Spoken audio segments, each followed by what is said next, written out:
Saulius be nuotykių.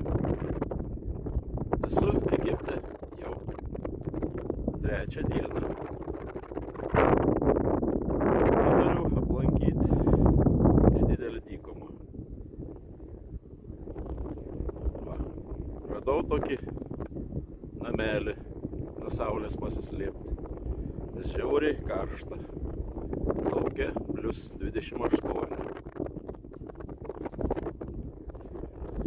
Panaršęs Google žemėlapį radau įdomią vietą. Il Lago Desideri.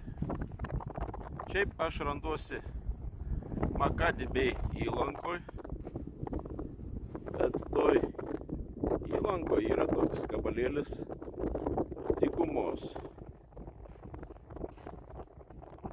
Išeidamas iš komforto zonos, iš visų viešbučių teritorijos, turėjau apsauginį pasirašyti. Kelintą valandą išeinu, vardas, maža kas, dykuma yra dykuma. Ir pažiūrėkit, kokia toj lagūnoje radau dar mini lagūną. Toks mini ežeriukas. Kokia nuostabi, pažiūrėkit. Mėlyna spalva. Super.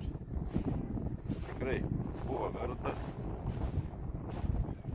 ateiti čia iš viešbučio. Puikus oras. Truputį jau ir saulutė pasislėpė. Tai tokiam neusigrūdinusiam beduinui kaip tik. Tai va, matot koks grožis. Na kągi, dabar po truputį keliauju link viešbučio.